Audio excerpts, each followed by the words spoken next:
Hello and welcome to the Geek Garage. Today we'll be hopping a train at platform 9 3/4 and heading to the wizarding world of Harry Potter to learn how to make our very own Hogwarts-style moving portrait.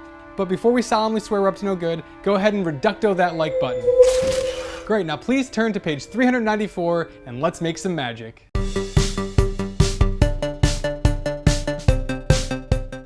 Now, I'm a huge Harry Potter fan, and no matter what house you've been sorted into, wit beyond measure is man's greatest treasure. If you're watching this video, then you probably are too. When I first visited the Wizarding World of Harry Potter at Universal Studios, I was blown away by the Disney level of detail that they put into the park. But what stood out to me the most was actually in the queue for the Forbidden Journey. It was the hall of moving portraits, and they just looked so real.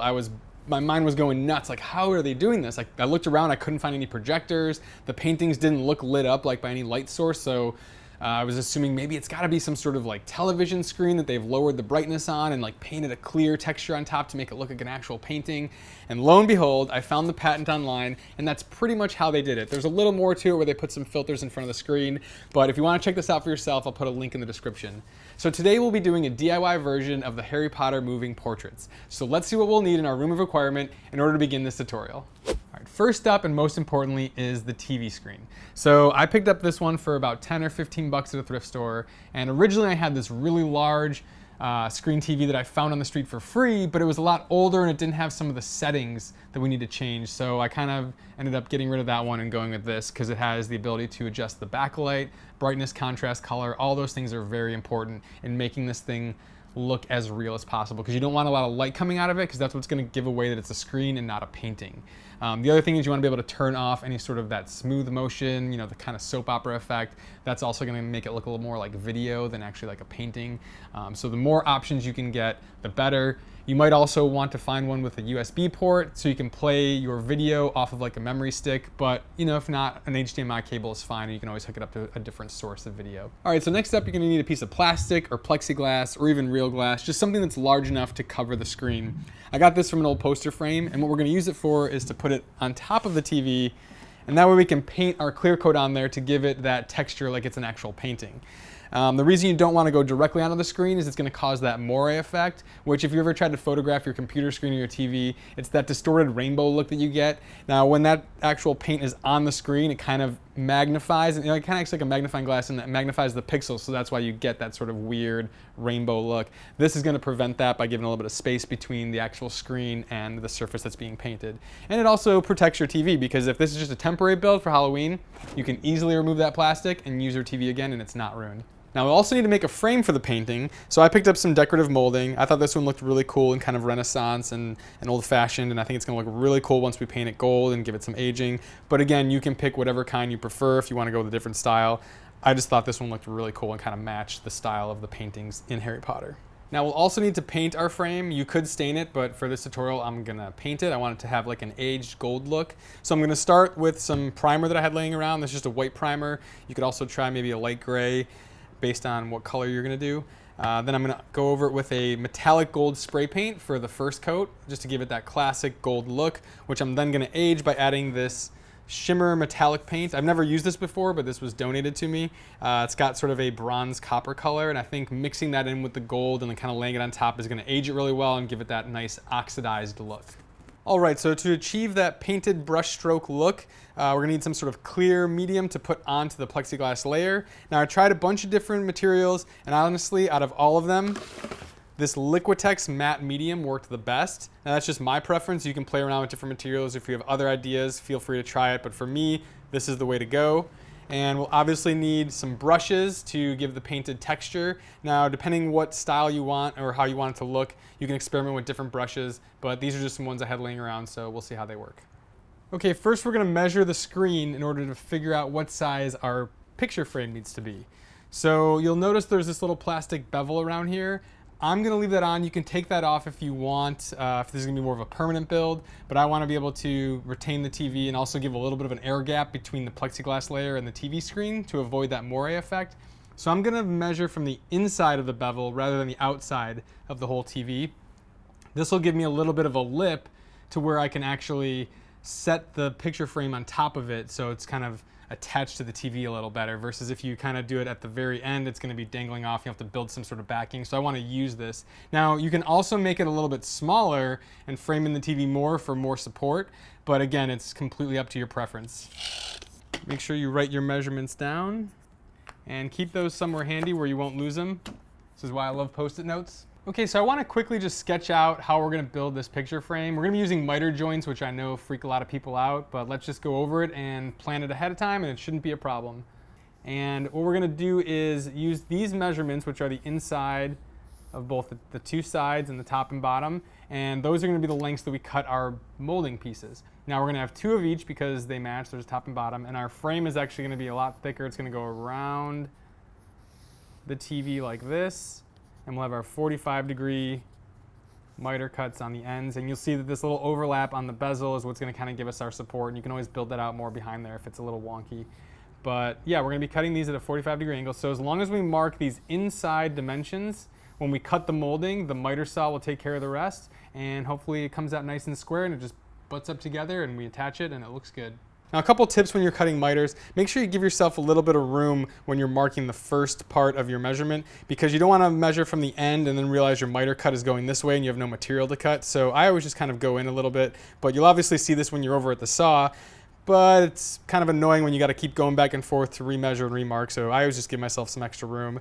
Now, also the good strategy, start with the longer sides first, because if you screw up, they can become the smaller sides, but that doesn't work the other way around. So start big and work your way smaller. Now you'll also notice that the pattern on this molding is not the same on both sides. So we want to make sure that we're always marking from the same side so that it always matches up. Now I want this beaded edge here to be the interior of the frame. So I'm going to make sure to measure off of that so that all of our miter cuts are going off of it. So when everything's put together, they all match so you're not getting incongruent sides.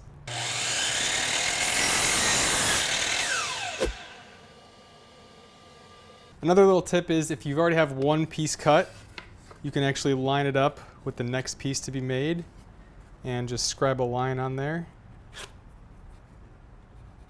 And that way you'll have two matching pieces. Also, be sure to keep some of your larger scraps so you can do some paint tests on there and try different styles or techniques before you paint your actual frame. Okay, now that you have all of your pieces cut, we can just kind of test fit them together to make sure that the frame actually works. And they match up just like that. And if you have any little gaps, you can probably fill that with some wood filler after the frames are assembled, and the paint will cover them up. Now there's a bunch of fancy ways of joining this miter corner together. You could use splines or biscuits. I'm going to keep it simple and just use staples and glue. Okay, now that we have our frame assembled, we're going to go ahead and just paint on the primer layer, and then we'll go ahead and apply the other coats after that dries. While the frame is drying, we're going to go ahead and paint our clear coat on. Now, this sheet of acrylic is actually bigger than the TV, but smaller than the wooden frame. So I'm just going to leave the size as is and just paint the whole thing, and we'll attach it to the back, and it should work perfectly. Now I'm using a 2-inch brush, which is one of Bob Ross's go-to brushes.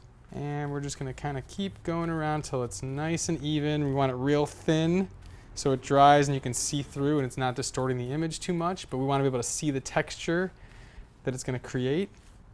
And now that we have it on nice and thin and evenly spread over the whole piece of acrylic, we're going to go in and kind of give it more of an artsy paintbrush texture to it with the smaller brush. So these are just strokes that you want to do that are going to make it look like you're actually painting the image that's underneath. We want them all to look like one. So kind of crisscross over, maybe make some that are moving together, whatever painting techniques you like. All right, so I skipped showing the spray painting step because I had to do it outside and I didn't want to lug all my camera gear out there. It's pretty straightforward though. You just kind of spray it on nice and evenly. So as you can see, we have a gold frame. If that's the style you want to use, just go on ahead to the next part, but I'm going to show you how to kind of age this up and make it look like it's a little bit older of a frame. Well, you'll have to give it a good stir to really mix this in because there's like a little bit of glitter stuff in it. That's what gives it that shimmer. And once it's nice and mixed really well, we'll go ahead and we'll just do a light little accents and brushings just around the edges and places where it would oxidize and kind of start to look a little bit older. Okay, so what I'm going to do here is kind of dry brush on some of the copper bronze metallic color to it. And what that's going to do is it's going to give it more of that oxidized look. Now you want to just kind of spread this in, and it'll naturally want to fill into some of the crevices and stuff, which is great because that's actually where a lot of the oxidation occurs. Moisture and stuff will get trapped in there, and then that causes the color and the patina of the finish to fade. But don't use a lot of paint. You want to make sure you're kind of dry brushing it on. You can always add more. Things you want to avoid is like anything that looks too streaky. It's going to look painted on. So what you can actually do is use your brush and kind of stipple some of those streaks away. And if you do put on a little too much paint in areas, just take a little rag and either dap it away, or you can do a full-on wipe and kind of start over. What's nice is this stuff, before it dries, kind of comes off really easy because it's paint going on paint. All right, so now that our frame is painted and dry, we're gonna flip it over. And now we're gonna install the acrylic sheet onto the frame. This is also dry. You'll see it's got a nice little frosted texture there, which is going to soften the image and give it more of a painted look. And as you move it around the light, I think you can see on there's some painted texture, which is really cool. And what we're going to want to do is make sure that's facing outward. So we're going to flip it over. So the clear side's here. And we're going to line it up with the edges of the frame so it's not hanging over, and affix it to the frame however you see fit. You can try staples, but be careful, it might crack the plastic, so wear safety glasses because it might shoot that out. But you could also glue it, tape it, maybe use some wood or some sort of like little fasteners to screw into the wood and then hold that down. Whatever you want to do, whatever method works best for your setup and the shape of your TV, just be safe when you do it. I found that running a line of painter's tape around the perimeter both holds the plexiglass in place and prevents it from cracking when stapling in, so you can give this a try. But again, wear safety glasses in case pieces of plastic shoot out. Okay, so I took the feet off the TV and I turned it vertically, and now we're ready to see how the frame fits. Now, I'm not actually going to show how to mount this to the wall or put the frame on there because so many TVs are different. It's going to be really tailored to whatever set you're using. But I will put a video in the description of somebody that shows how to flush mount a TV to the wall. It's pretty intensive, but their video does a great job of explaining how to do it. It's not my video, but it's really well done. So check that out below if you want. But for right now, let's just test fit this on there and see how it looks.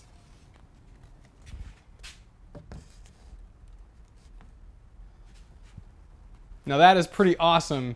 It's really looking good, except there's no painting. We need to film something to put on there. So I went ahead and I made a little video on a green screen. I used a green curtain that I got off Amazon. You can really use any color as long as it's not in the clothing or any of the props that you're using.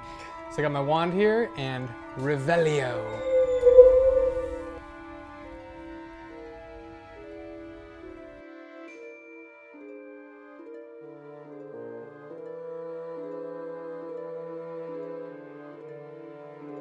So there you have it. You now made your own Harry Potter moving portrait. Now I think that came out pretty good, so 50 points to Ravenclaw. Now if you enjoyed this video, go ahead and hit that like button, and if you want to see more tutorials, go ahead and subscribe to my channel. Now I think that's all the mischief we can manage for today, so I'll see you next time on the Geek Garage.